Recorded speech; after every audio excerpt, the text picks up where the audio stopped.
Tidlig industrialisering i Silkeborg. Silkeborg var før byens grundlæggelse af Drewsen i 1845 til 1846 et lille sted med stor og flot natur. Dengang fandtes kun hovedgården, møllen og et par småhuse. Silkeborgs hovedgård var bygget af major Hoff, overtagelse af Silkeborg, og store dele af Silkeborg-egnen i 1767. Dog var der også mennesker omkring Them og Lindå. Dette betød dog ikke rigtig noget. Silkeborg var endnu ikke grundlagt. Som H.C. Andersen beskrev i hans tekst, Silkeborg, kun få danske kendte Danmarks skønste egn i landet. Han beskriver også, hvordan Gudenåens vandmængde gik til spilde, før Drewsen begyndte at udnytte dens fulde potentiale.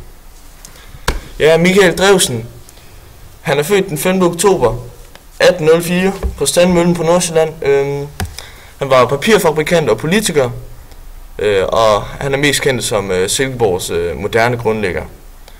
Michael Drewsen og Christian Drewsen, hans storebror, kom til det øde Silkeborg i 1844, hvor de byggede papirfabrikken. De første papirer blev lavet i 1845. I 1865 blev Michael Drewsen enejer af papirfabrikken. Grunden til, at Drewsens-brødrene kom til Silkeborg, var først og fremmest på grund af Gudenåens vandkraft. Gudenåen skulle være transportvej for råvarer og færdigvarer. H.C. Andersen var en af dem, der var mest interesseret i Drewsen.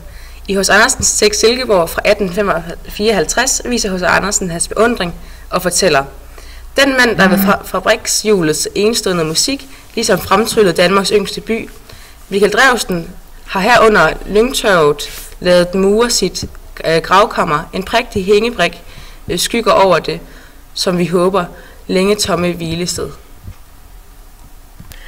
I 1844 der begyndte grundlæggelsen af Silkeborgs papirfabrik. Driften startede her grundlæggelsen af Silkeborg, som også i løbet af nogle få år blev en stor handelsby. Papirfabrikken blev lagt i Silkeborgs smukke skov- og naturområde, hovedsageligt på grund af åen, som blev en fragtvej for både råstoffer og færdigvarer. Industrialiseringen af Silkeborg var hermed startet, og der kom mange arbejdere til Silkeborg for at få de gode job på papirfabrikken. Der opstod boliger og et lille samfund omkring den nye papirfabrik. Silkeborg var ligesom mange andre danske byer en by, hvor at arbejderne de generelt var meget fattige. De boede i sådan nogle små gule huse, der ligger bag ved papirfabrikken, og dem kan man stadig se i dag. Dem der er der her. Altså generelt så havde arbejdere rigtig dårlige vilkår, og det var ikke kun i Silkeborg, men i hele Danmark. Drewsen, han var deres arbejdsgiver, og som arbejdsgiver så bestemte han derfor, hvad deres løn skulle være, og den var selvfølgelig rigtig lav, og samtidig hvad deres vilkår skulle være. Og fordi at de havde en rigtig lav løn, så havde de nærmest ikke råd til at få mad på bordet og forsørge deres familie. Derfor var der også rigtig mange, som der blev nødt til at leje nogle af deres værelser ud for at få råd til tilværelsen.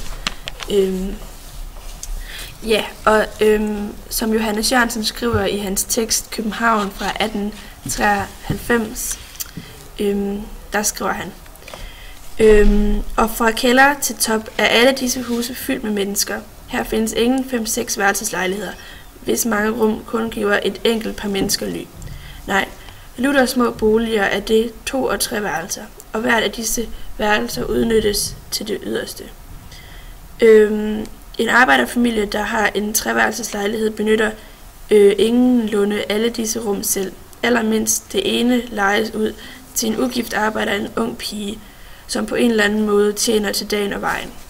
Og der beskriver han også rigtig fint, at det var et rigtig presset liv. Og Johannes Jørgensen er helt klart på arbejdernes side, fordi han også på et andet tidspunkt beskriver arbejdernes liv som et fattigt kvarters kummerlig kamp for livet i en verden af kulde og smus, hvorimod at han beskriver de riges som ren idyl. Så ja, det var ikke særlig godt at være arbejder.